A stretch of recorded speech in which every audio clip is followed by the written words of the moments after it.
Halo semuanya, selamat datang kembali di channel ini.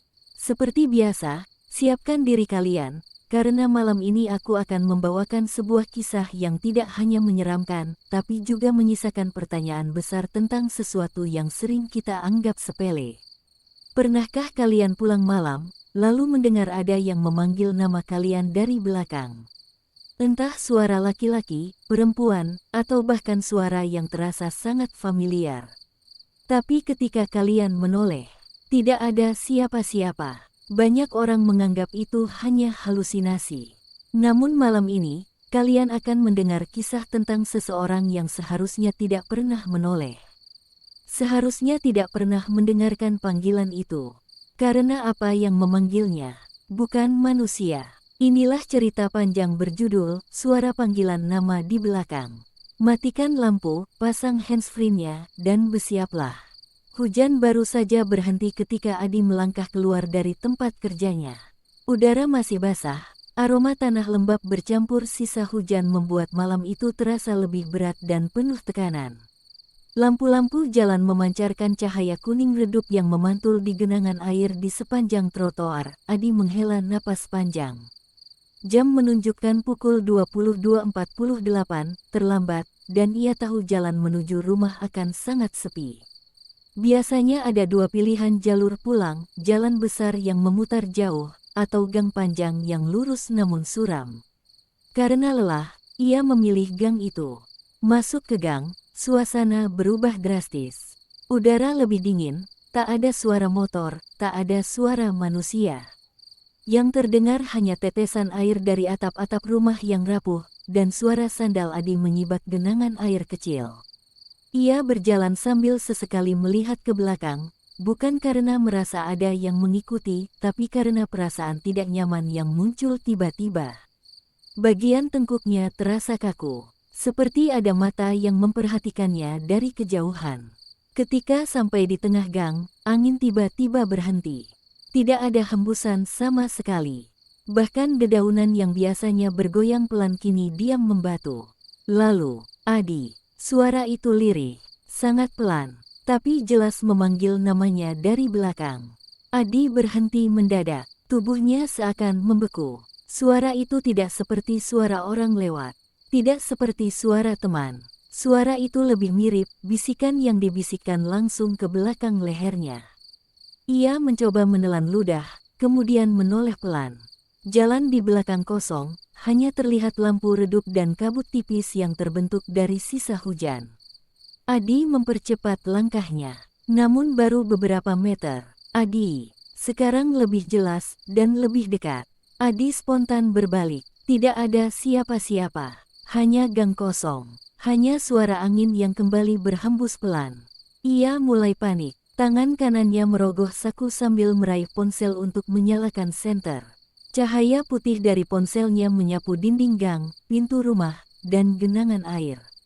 Namun entah kenapa, ketika cahaya itu bergerak, Adi merasa seperti ada sesuatu yang ikut bergerak cepat, seolah bersembunyi setiap kali sorot cahaya mendekat. Adi memutuskan untuk tidak berhenti. Ia hampir berlari kecil kini. Nafasnya tersengal. Degup jantungnya tidak stabil. Ketika ia melihat ujung gang, rasa lega hampir memenuhi dadanya. Namun tepat saat itu, Adi, tunggu. Suaranya sangat dekat, tepat di belakangnya. Seakan ada seseorang yang berdiri tepat di punggungnya dan membisikkan itu ke telinganya. Adi spontan menoleh, dan semua lampu gang padam sekaligus, seperti listrik mati hanya di jalur itu. Gelap total. Adi hanya berdiri mematung, takut bergerak. Dalam gelap itu, terdengar bisikan lain. Lebih pelan, lebih dingin, dan lebih tajam. Kamu dengar aku, kan? Suara itu bukan lagi terdengar dari satu arah. Suara itu terdengar dari semua arah, seakan gang itu bergema oleh satu suara yang sama. Dan suara itu tahu, persis nama Adi. Setelah berhasil berlari keluar dari gang, Adi tidak menoleh lagi sampai mencapai rumah. Ia membuka pintu dengan tangan gemetar, masuk, mengunci, dan langsung menyandarkan punggung ke pintu. Rumah terasa lebih dingin dari biasanya. Lampu redup, udara lembab, dan keheningan yang sangat tidak wajar. Seakan rumahnya ikut menyimpan sesuatu yang tidak terlihat. Ia mencoba menenangkan diri, namun kejadian di gang terus terulang di kepalanya. Pasti cuma halusinasi, pikirnya. Mungkin karena terlalu lelah. Namun rasa tidak enak itu tetap menggantung. Adi mandi, berharap air hangat bisa membuat pikiran jernih. Uap memenuhi kamar mandi, mengaburkan cermin. Ia menutup mata sambil berdiri di bawah shower. Hening beberapa detik, lalu, di sela suara air yang jatuh, samar sekali. Adi membuka mata cepat. Ia menoleh ke arah pintu. Bukan dari sana. Ia cek suara itu datang dari belakang. Lebih tepatnya, dari belakang tirai shower. Hatinya berdegup kencang, tubuhnya merinding. Ia mematikan shower. Kamar mandi menjadi sangat sunyi. Adi mengangkat tangan perlahan dan menarik tirai itu dengan cepat. Kosong. Hanya uap dan cermin yang berkabut. Namun suasana berbeda. Seakan ada yang baru saja berdiri di balik tirai, baru saja pergi. Adi keluar dari kamar mandi dengan napas masih kacau. Ketika menuju ruang tengah, televisi tiba-tiba menyala sendiri. Layar hanya menampilkan noise hitam putih sesyururah. Namun perlahan, suara noise itu berubah menjadi bentuk suara lain. Sebuah bisikan, sangat pelan. Lihat belakangmu. Adi membeku. Ia tidak berani menoleh. Tidak berani bergerak. Tidak berani menarik napas panjang. Lalu tiba-tiba, sesuatu menyentuh pundaknya. Jelas, dingin. Seperti tangan manusia. Adi menjerit dan berlari ke kamar. Ia mengunci pintu, namun suara di luar kamar terdengar jelas. Aku tahu kamu dengar. Adi akhirnya tertidur setelah rasa paniknya mereda, namun tidur itu tidak berlangsung lama. Ia terbangun karena mendengar suara. Suara seseorang bernapas tepat di samping wajahnya. Bukan suara angin, bukan suara nafasnya sendiri. Ini suara nafas orang lain, pelan, berat, dan dekat sekali. Ia membuka mata perlahan, dan melihat bayangan berdiri di sebelah kasurnya. Bayangan itu diam, tubuhnya tinggi, kurus, rambut panjang menjuntai melewati bahu. Adi meraih ponsel dengan gemetar dan menyalakan senter. Cahaya putih mengenai sosok itu. Sosok tersebut adalah seorang perempuan dengan rambut panjang kusut, gaun putih lusuh, dan kulit pucat yang tampak seperti membusuk di beberapa bagian. Namun yang membuat Adi hampir kehilangan akal sehat adalah perempuan itu tidak punya wajah.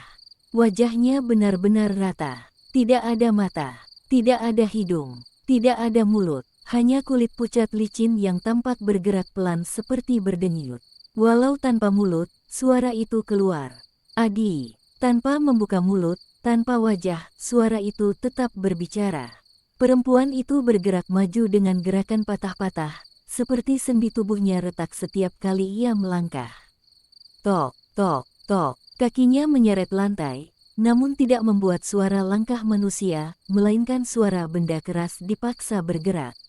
Ketika perempuan itu mendekat, Adi memundurkan tubuh hingga punggungnya menempel ke dinding. Ponsel Adi jatuh.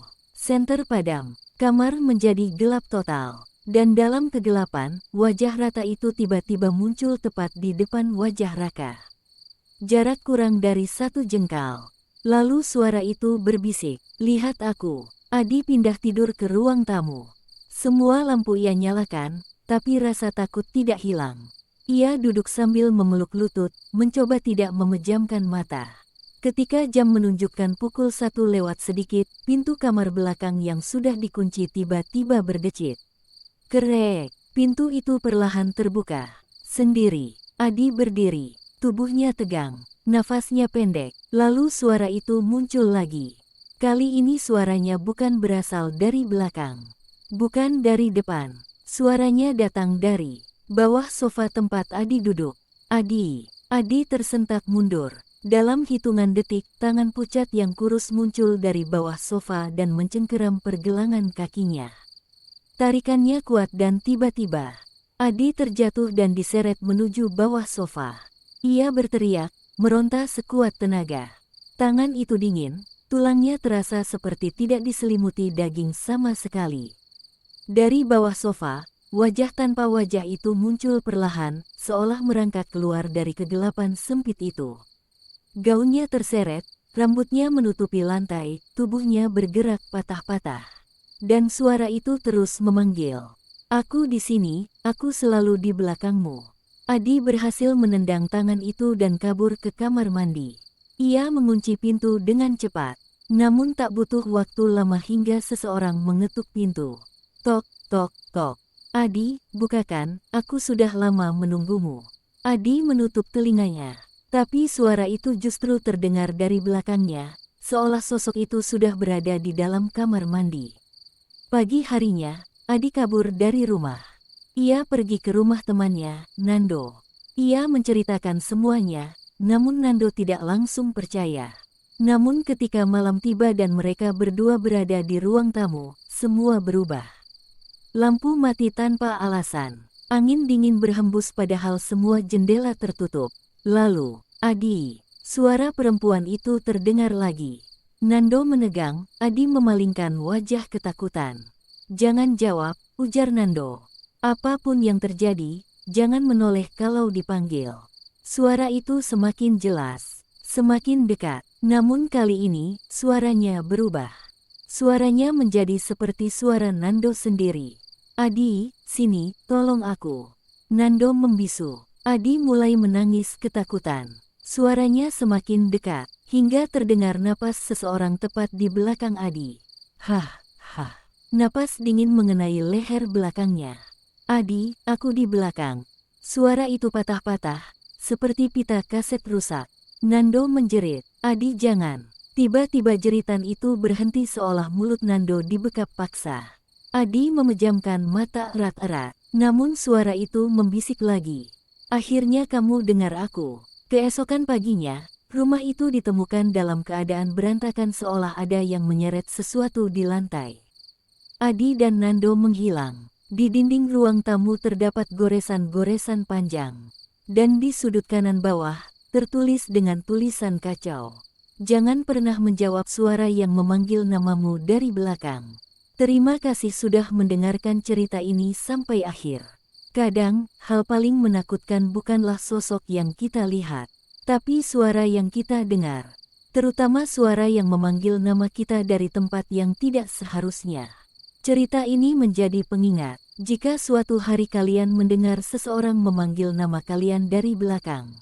Jangan buru-buru menoleh, dan jangan sekalipun menjawab, karena kalian tidak pernah tahu apa yang sebenarnya ada di belakang kalian. Sampai jumpa di cerita berikutnya. Tetap waspada, tetap tenang, dan seperti biasa. Jangan dengarkan suara yang tidak kalian lihat wujudnya. Selamat malam, dan sampai jumpa kembali di cerita berikutnya.